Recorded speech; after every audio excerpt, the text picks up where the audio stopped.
We waited 587 days for Donald Trump to hold a solo news conference, and on Wednesday, during 81 bizarre minutes, the president took questions from reporters, answering with fragmented, scattered sentences. He jumped from one topic to the next. It was hard to follow and just plain difficult to understand at times. Many questions focused on allegations of sexual assault swirling around his Supreme Court nominee, Brett Kavanaugh, already facing accusations from two women.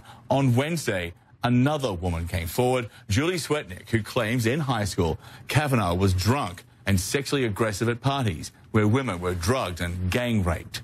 The Senate Judiciary Committee will hear from Kavanaugh's first accuser, Christine Blasey Ford, on Thursday. She's taken a polygraph test to support her claim that Kavanaugh held her down and tried to take off her clothes while they were at a high school party. Kavanaugh denies all of the allegations against him, including two others made anonymously. President Trump says he believes Kavanaugh, and he's blaming Democrats for trying to destroy the character of his nominee. They're actually con artists because they know how quality this man is, and they've destroyed a man's reputation, and they want to destroy it even more. And I think people are going to see that in the midterms, what they've done to this family, what they've done to these children, these beautiful children of his, and what they've done to his wife. And they know it's a big, fat con job. And they go into a room, and I guarantee you, they laugh like hell at what they pulled off on you and on the public. They laugh like hell. It was a big day. So joining me here now in Los Angeles, CNN political commentator and Democratic strategist Dave Jacobson, Republican strategist and media consultant Luis Alvarado, and former U.S. Deputy Attorney General and criminal defense attorney David Katz. Thank you all for coming in. Dave, I just want to start with you with the question on timing. Obviously, we've waited a long time for those 81 really weird minutes. So was this all about trying to defend Kavanaugh, take the attention away? I mean, how do you see it? I mean, what we've heard, at least from news reports, is that the president was increasingly growing frustrated with Kavanaugh's legal defense. With his Fox News interview yesterday, the president is all about, trumping Trump and digging his heels in. And he thought taking this strategy right out of his playbook would perhaps be the best defense that could get Kavanaugh some momentum, I would assume, from the Trump perspective, going into tomorrow's hearing. The challenge with that is with Trump being Trump, he lied after, he put forward one lie after the next. I mean, and then he sort of drew this parallel with himself saying, well, I've been accused of 4 or 5 women. The reality was he was accused by 12 women. At least 12. At least 12. And then the reality is above that, Michael Cohen went on the record and said that he was actually directed to pay a former porn star because so the reality is Donald Trump has been cheated on his wife, has slept with some of these women. There are court documents that serve as evidence of that. So he's not really the best sort of advocate, I think, before tomorrow's hearing. At one point, the defense that Cohen was putting up and Trump were putting up about the payments was that he'd slept with so many women he couldn't keep track of them, which is why Cohen took care of everything. But, Luis, if this was a strategy to try and help Brett Kavanaugh, how did it work out? We'll find out on Friday. Because at the end of the day, in the overall perspective of things, I think everybody knows that the votes are there for Kavanaugh. I think it's just a matter of the theater that we're going through to try to determine what kind of vantage or weight we're going to use for the campaigns coming up on November 6th. Okay. At the end of the day, elections have consequences, and the consequences of Republicans being in office is that they get to choose who the next Supreme Court nominee is going to be. And Democrats are probably a little bit upset that when they had a chance to put their nominee thinking that the next president is going to be Hillary Clinton, they didn't fight as hard as the Republicans are fighting for their candidate. If I can just jump in real quick and beg to differ. I mean, the reality is the Republicans don't have the votes, right? You've got Susan Collins from Maine, Lisa Murkowski from Alaska. You got Jeff Flake, who called for this Thursday hearing from Arizona. Then you got Bob Corker, who's a Trump hater. They only need one to flip. Caucus. Well, yeah, I mean, they need one, and then Mike Pence could obviously be the tiebreaker vote, so they actually need 2. Okay. But those are up in the air. Yeah. You mentioned about how Donald Trump made this all about him. It was the me press conference. He talked about his own past experience and how it is impacting his judgment when it comes to allegations of sexual assault against his nominee. Here's the soundbite from the president. Listen to this. Well, it does impact my opinion. You know why? Because I've had a lot of false charges made against me. I'm a very famous person, unfortunately. I've been a famous person for a long time. But I've had a lot of false charges made against me, really false charges. I know friends that have had false charges. People want fame, they want money, they won whatever. So when I see it, I view it differently than somebody sitting home watching television. So, David, just from a legal point of view, if Donald Trump was, maybe on a jury, if he was a judge in a court, would he be recused from a case like this because of his own past experience? And is he essentially saying that, all the women are liars when they come forward, when they allege sexual abuse or sexual harassment? Well, I think it's kind of rich that the president says that this was, he has beautiful children, Judge Kavanaugh. The accusers were beautiful children at the time that these acts were allegedly perpetrated upon them by Judge Kavanaugh when Judge Kavanaugh was a teenager.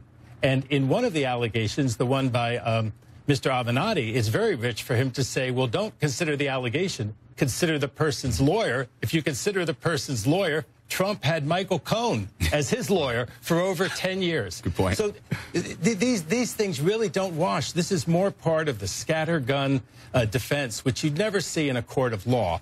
But I tend to agree with the view that they are not ultimately going to have the votes. I don't think that Friday is anything more than a bluff, because it would take Senator Jeff Flake to agree with the other 10 Republicans to vote it out of committee on Friday. And I think it's going to screech to a halt before that actual vote happens. It's planned for Friday, but I don't think that's going to happen after the hearing, which is going to be epic tomorrow. And, we keep talking about these new allegations which have come forward. I raised the point the other night, if there's 2, there's 20, and that seems to be what's happening with Kavanaugh.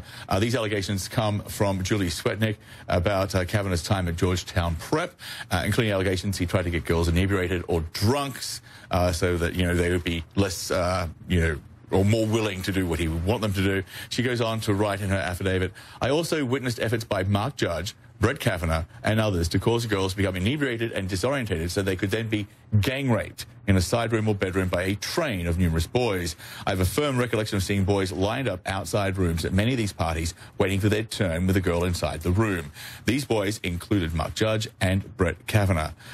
And Dave, as David said, the only response we got from the president of those allegations was essentially to trash Michael Avenatti, her lawyer, as a lowlife.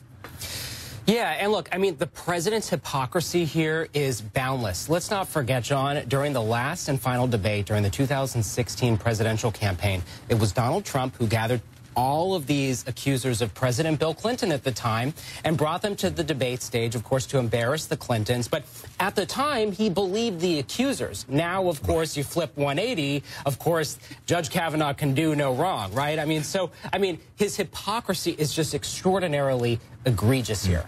Let's just jump forward to item number 6 for the control room. I want to play Avenatti's response to Trump's accusation and slur. He was appearing on CNN just a few hours earlier. I'll put up her credibility against Donald Trump's or Brett Kavanaugh's any day of the week. I mean, all of these women cannot be lying. I mean, how many women are we up to now that are accusing Brett Kavanaugh of inappropriate conduct? There's plenty of judges and attorneys in America that don't have allegations like this in their background who would be more than qualified to sit on the U.S. Supreme Court for life. So, Luis, Avenatti makes a good point. There's a lot of white conservative judges out there who would, happily do the bidding of Mitch McConnell and the U.S. president. Why not go with somebody else? Well, because you're committed. You're committed to Kavanaugh. He's the guy you put forward. Everybody has to stand behind. This is a moment of unity for the Republican Party, which the Democrats couldn't do when they had their candidate for the Supreme Court. At the end of the day, this is still political theater. This is still something that we're going through because at the end of the day, there is no facts.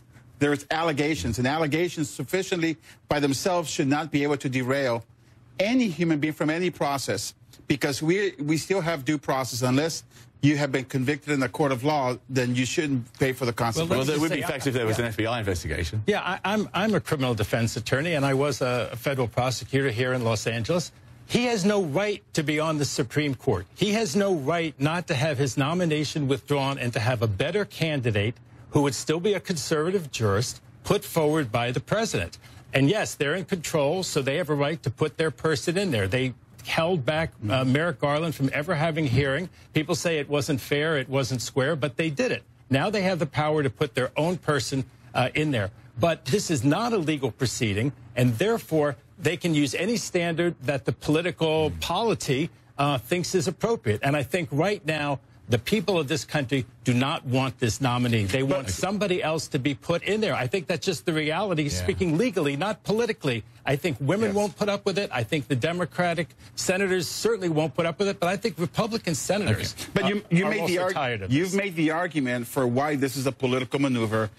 With the ultimate goal is to bring up the effervescency of Democrats for November election, because what Democrats need to do for the blue wave to be effective is to make sure that Democrats feel what they couldn't find in 2016 and have the urge to go to the polls and vote for Democrats. But can I just say, guys, like, there's new, fresh data that came out today. Politico and Morning Consult put out a poll. 37% of Americans oppose this nomination. 34% support it. You want to know why we've seen such a tremendous dip? Because only 49% of Republican women support moving forward with Kavanaugh. 15% don't. That is an extraordinarily low number for Republican women. It would be a Pyrrhic victory if they alienate all of those voters and lose the House and the Senate for the Republicans, because I think it's too hard. That's the price the Senate and McConnell is willing to actually pay. Let's move on, because Kavanaugh issued a statement denying Sputnik's allegations. That is false. I've never participated in a gang rape.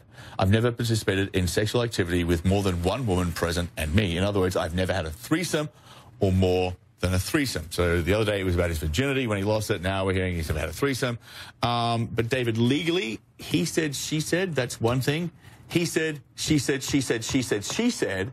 That seems to be another thing altogether. Well, you know, people resent when you compare this to the Bill Cosby situation. But the learning of that case, if it's correct on appeal, is that you can call multiple victims to try to show a pattern. They're trying to call multiple alleged victims to show a pattern regarding Judge Kavanaugh. Why is it appropriate in the Bill Cosby case in order to show a pattern of behavior, but it's not appropriate here? The difference is that the Democrats don't have the power to subpoena Mark Judge or subpoena these witnesses so that they can show that very pattern that any self-respecting prosecutor would call them and show that pattern if the court allowed it. And this also is in a court of law. But very quickly, the president was asked about the message he was sending by raising questions about Kavanaugh's accusers. Dave, his answer was basically he won the majority of women voters back in 2016, which he didn't. He actually took 41% of the vote among women. 52% were, in fact, white women. So what, the other minorities, the African-American female vote doesn't count, I guess. So Dave, you know, this just seems to be part of the bubble that Donald Trump lives in. He's divorced from reality. I mean, he creates his own facts. That's why Kellyanne Conway, soon after he was sworn into office, you know, created this narrative of alternative facts, right? Because he thinks if he says a lie over and over again, eventually people will believe it. The challenge is his support base is starting to erode. When you have Republican women no longer overwhelmingly a majority supporting your Supreme Court nomination, much of which was the coalition that helped propel you to the White House in 2016, that is a real challenge for the president. And I think it underscores the fact that he's increasingly losing oxygen and his base is starting to crumble. Okay, so for a president struggling with women voters, this probably wasn't the best moment. If you don't mind, after I'm finished, if Ouija or Hallie or Vivian or one of our female colleagues could go after me, that would be great. Mr. President, just to follow up on these allegations against Brett Kavanaugh. What does he mean by that? Explain. What does that mean? I think it would be great if a female. What does it mean? No, what does it mean? It would be great if a female reporter would ask you a question about this issue. So if you don't mind, I wouldn't mind that at all. No, wouldn't mind it at all. All right. Well, let me. If I wouldn't make any difference to me. All right. Go ahead. Luis, you know, Trump also interrupted. He talked over women who were asking questions during that news conference. They also seemed to be hitting on, at least flirting with the reporter from Sky News. All this says to me, he really believes that this behavior that he, you know, has carried on for a very long time now is perfectly acceptable. Well, like you mentioned, it was incredibly bizarre. Yeah. And regardless if you're Republican or Democrat, I think you can come to the conclusion that this is not a standard or an expectation for a president to communicate about his positions on their nominees. Donald Trump has certainly continued to push the bar with regards of how he communicates, how he perceives the public to believe what he stands for. And it's very disheartening to see as a Republican. And I'm certain that there are many other Republicans that are wondering how they're going to respond to that question themselves when they go back to their districts. And it's very difficult for any, not just Republicans, Americans. You know, when you listen to the speech you give at the UN, certainly how do we talk to our fellow other countries?